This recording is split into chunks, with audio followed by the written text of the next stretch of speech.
세상에 떠도는 기묘한 괴담들. 첫 번째 이야기. 20년 전 강원도 홍천 군부대 어느 병사의 목소리.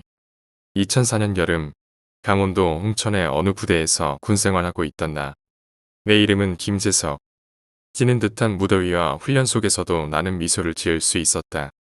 며칠 뒤면 상병 휴가를 가게 되어서이다. 그것도 상병 마루봉의 말이다. 저녁이 되어 더위는 물러나고 쌓인 피로를 샤워로 풀고 오늘도 취침을 청한다. 오늘은 새벽에 이등병인 후임과 위병초소 근무가 있어 미리 라면 2개를 챙겨놓았다. 밤은 깊어지고 깊은 잠에 든 나를 깨우는 불침방. 김재석 상병님 근무 시간입니다. 시간은 새벽 2시경 눈꺼풀을 비비며 난 무거운 몸을 일으켰다. 내 부사수는 이미 근무 복장을 준비하고 있었고 나도 서둘러 준비하고 당직 부사관을 거쳐 근무지를 향했다.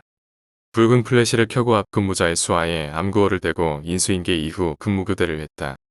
여름이지만 새벽에는 꽤나 선선했고 하늘에선 별들이 밝게 빛났다. 오늘 새벽은 유난히 고요했다. 2시간가량의 지루한 위병 초소 근무. 후임과의 초소거리는 10m가량이어서 대화 나눌 여건이 좋질 못해. 지루하기만 한 위병 초소 근무. 하지만 나는 앞으로의 휴가 기간 동안에 할 일, 놀거리 등을 생각하면서 지루함을 달래고 있었다. 시간은 흐르고 김재석 상병님, 김재석 상병님. 나지막이 들리는 피곤한 듯한 목소리. 나는 내 부사수를 바라보며 왜 임마 너도 심심하냐? 그런데 당황하듯 나를 보며 부사수가 잘못 들었습니다. 이놈은 날 불러놓고 잘못 들었단다. 아 이 자식, 나 왜 불렀어? 임마. 내 부사수는 여전히 어리둥절한 표정으로 아닙니다. 저 아무 말도 안 했는데 말입니다. 나는 순간 당황했다. 나를 부르는 목소리가 분명했는데 그것도 2번이나. 부사수가 장난치는 듯한 표정도 아닌데다. 찌질한 이등병이 고참에게 그런 장난을 친다는 자체가 자살행위일 것이다. 게다가 병장인 위병조장은 내가 근무 들어섰을 때부터 졸고 있었다. 지금은 아예 퍼질러 잔다.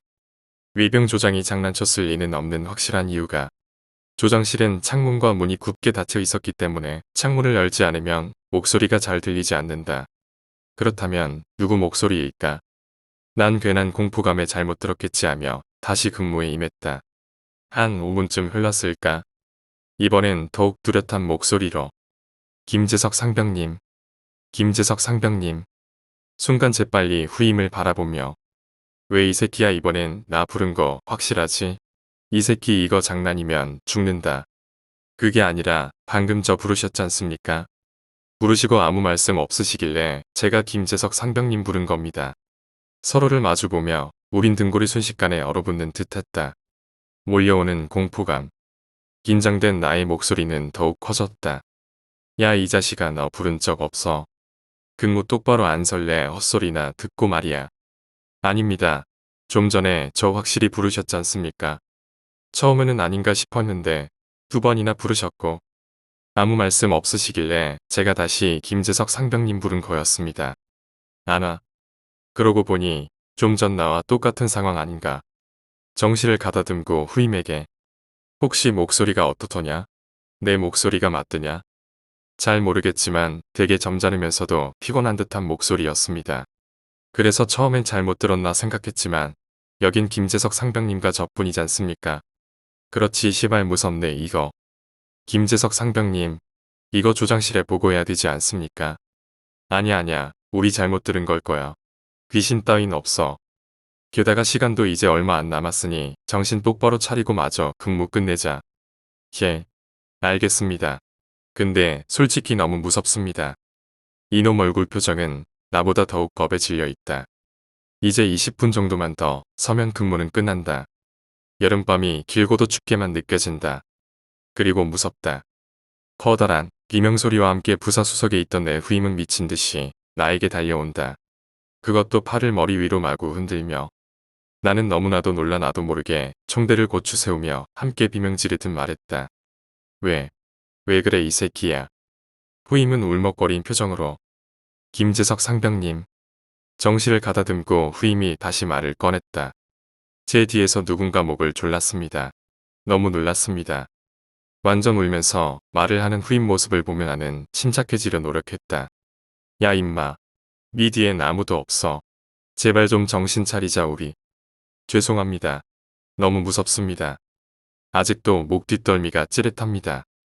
내 옆에 바짝 붙여라. 이제 5분 정도 남았으니까 같이 근무 서자. 이래도 되는지는 모르겠다. 뒷근무자 오면 인수인계 하자꾸나. 근무교대 시간이 다가와 후번 근무자들이 들어선다. 수화를 마친 뒤 근무교대를 하면서 나는 인수인계를 하며 너희들 졸지 말고 등무 똑바로 서라. 반드시 무슨 일 생기면 즉시 상황실에 보고해라. 오늘 사단에서 근무 상태 확인하러 올 수도 있으니까.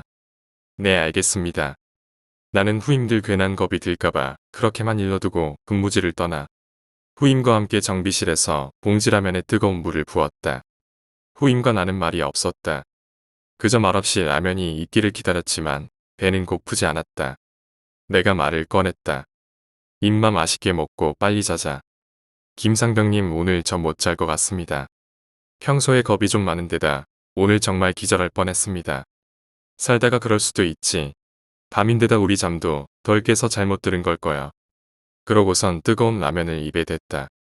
후임이 여전히 겁에 질려 있는 것 같아. 분위기 전환 차원에서 이야기 주제를 휴가로 바꾸어 대화를 나누었다. 어느덧 후임과 나는 긴장이 풀렸고 몇십 분이나 흘러버렸다.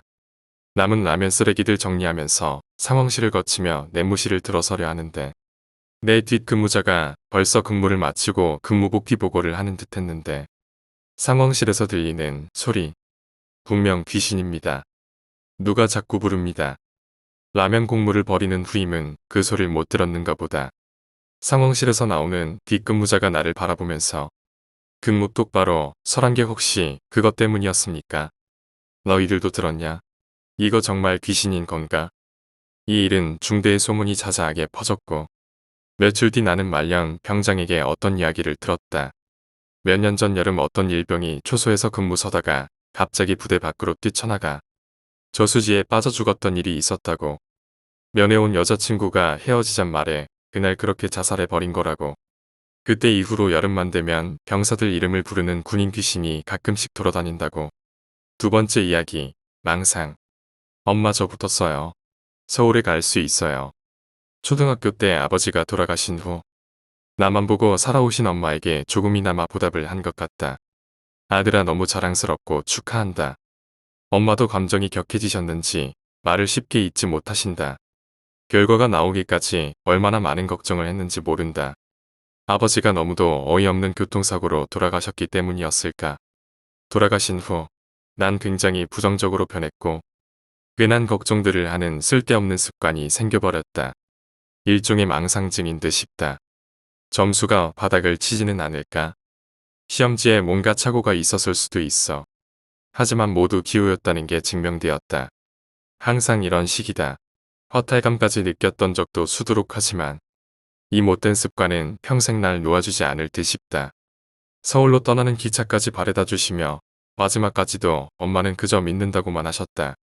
해야 할 일에 몰두하고 쓸데없는 걱정하지 말라면서 눈시울을 붉히는 엄마의 모습에 나도 눈물을 참느라 애써야 했다. 설렘 속에 도착한 서울에서의 생활은 생각만큼 재미있지도 신선하지도 않았다.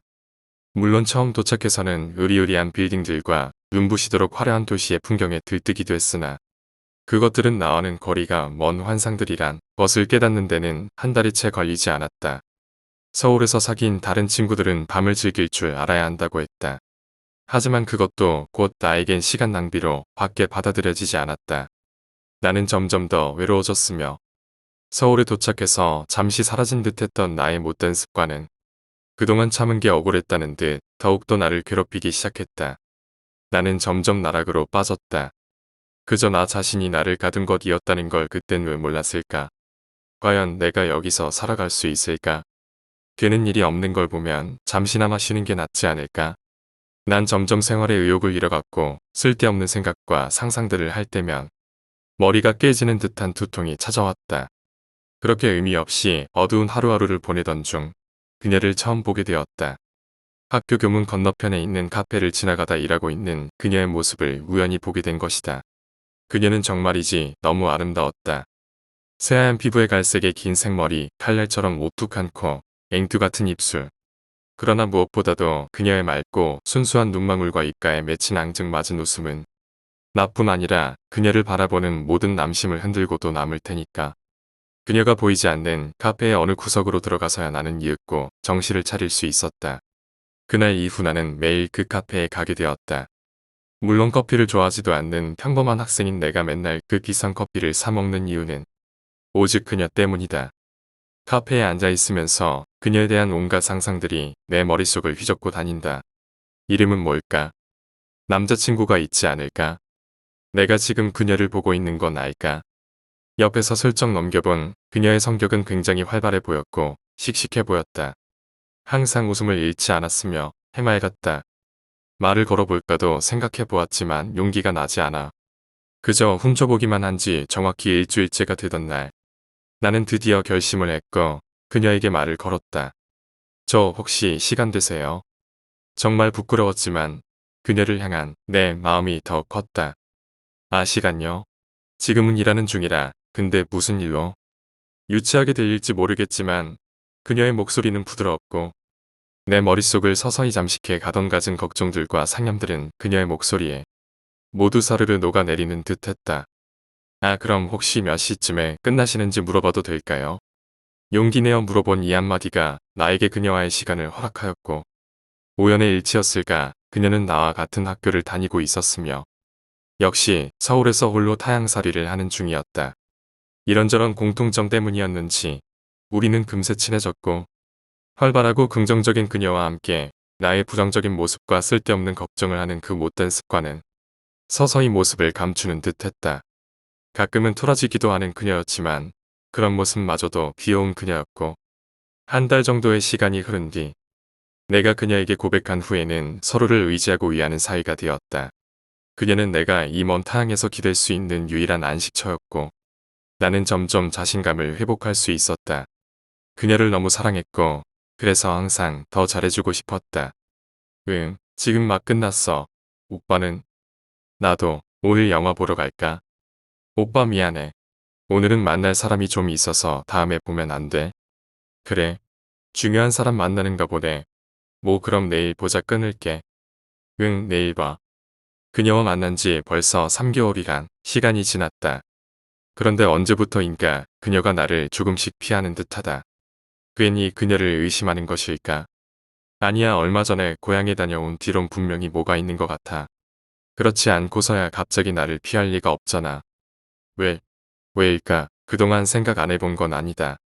하지만 너무도 착한 그녀이기에 그랬기에 항상 아닐 거야 라고 되뇌었지만 요새 그녀의 행동을 보면 수상하기 짝이 없다. 한 달 전까지만 해도 매일 보던 그녀를 요새는 일주일에 한두 번 보기도 힘들 정도이니까. 설마 저번에 떠밀려서 미팅한 게 걸린 건 아닐 테고. 그렇다고 내가 딱히 다른 잘못한 것도 없는데. 그럼 다른 남자가 생긴 건가? 고향에 갔다 왔다는 것도. 머리를 세차게 흔든다. 그럴 리가 없잖아. 주희를 믿자. 왜 쓸데없는 생각이야. 오늘은 좀 만날 사람이 있어서 미안. 내일은 안 될까? 귓가를 맴도는 그녀의 거절에 나의 못된 습관은 다시 고개를 치켜든다. 친구 놈들이 하는 말이 진짜인가? 다른 남자랑 다니는 걸 봤다던데. 주희가 그럴 리 없을 텐데. 따르릉. 주희야 바빠. 뭐라고? 안 들려. 안 들린다고 외치는 전화 속 주희의 목소리 넘어 들리는 요란한 음악 소리와 왁자지껄한 웃음소리들이 그녀가 지금 어디 있음 직한지 알려주는 듯하다. 난데 어디야 지금? 지금 잠깐 놀러 왔어. 왜? 아니야, 혹시 아니다. 끊을게. 불안하다. 그녀를 주희를 빼앗길까 두렵다. 갖은 잡생각들이 떠오르기 시작한다. 그냥 친구랑 간 거겠지? 근데 왜 나랑 가지 않는 거지? 누구지? 누구일까? 도저히 참지 못하고 거리로 나왔다. 그녀를 믿는다 했으면서도 정작 마음은 그러질 못했나 보다. 늦은 시각이라 그런지 거리엔 사람들이 별로 없었다. 공원 도로를 마구 달려대는 차들의 소음이 나의 귀를 스친다. 귀를 캐볼까? 그렇게까지 해야 돼. 아니야, 얼마 전부터 자꾸 휴대폰도 숨기고 무언가 있어. 아니고서야 설명이. 답답한 마음에 그저 술만 계속 들이켠다. 서늘한 벤치에 앉아서 벽나발을 불어대는 내 모습을 돌아보자 한심하기 짝이 없다. 자꾸 감겨가는 눈꺼풀을 치켜뜨며 간신히 문자를 쓰고는 그녀를 떠올려본다. 내가 가지기엔 너무 벅찬 걸까? 이젠 나를 사랑하지 않는 걸까? 이윽고 전화벨이 울렸다. 그애였다. 어딘데, 오빠? 응, 카페 바로 앞 벤치야. 왜 그래? 술 마셨구나. 알았어, 데리러 갈게. 매몰차게 끊어버린다. 그저 얼마 남지도 않은 술을 들이켤 뿐이다. 얼마나 지났을까? 그녀에 대한 불신이 나의 머릿속을 가득 채우고 나서야 여전히 아름다운 그녀가 나타났다. 왜 이러고 있어? 무슨 일 있는 거야? 그녀에게서 풍기는 낯선 향수 냄새. 몽롱한 가운데서도 분노가 치민다. 너는 향수 바꿨나 보네. 남자걸로. 그녀의 표정이 뽀로통해진다. 토라질 때 짓는 그 특유의 표정. 오빠 요새 정말 왜 이래? 전엔 안 이랬잖아. 툭 하면 의심이고 또 내가 의심을 하도록 만들잖아. 나도 몰래 소리를 치고 말았다. 잠시 침묵이 흐른다. 그녀가 울먹이기 시작한다. 남자는 여자의 눈물에 가장 약하다 했던가. 그녀가 울먹이자 옥장이 무너진다. 젠장, 대체 내가 왜 이러는 거지? 주희야 미안 근데 내가. 됐어, 나 먼저 가볼게. 그녀가 휙 하고 몸을 돌려서 교문을 향한다. 그녀를 잡아야 한다는 생각에 온몸을 휘감는다. 지금 잡지 않으면 끝인 건가? 주희야. 잠깐만. 그녀가 멈칫하더니 다시 고개를 돌린다. 그녀의 눈에선 투명한 눈물이 떨어지고 있었다. 빌어먹을 이젠 알 것 같다. 모두 내 잘못된 생각이었단 것을. 내 잘못이라는 것을. 난 아무 잘못 안 했단 말야. 근데 오빠는. 눈물을 흘리며 나의 망상들을 탓하려던 그녀가 온데간데 없이 눈앞에서 사라져버렸다. 설마 저 버스가? 그럼 그녀는? 무거운 밤 공기가 나를 옥죄어 온다. 허탈하다. 그저 나의 망상이었을 뿐인데. 그녀는 주희는 아무 잘못이 없는데. 이봐 아가씨. 이봐. 다급히 외쳐대는 버스기사의 외침이 이것만은 망상이 아니라는 듯 나를 일깨우는 듯하다.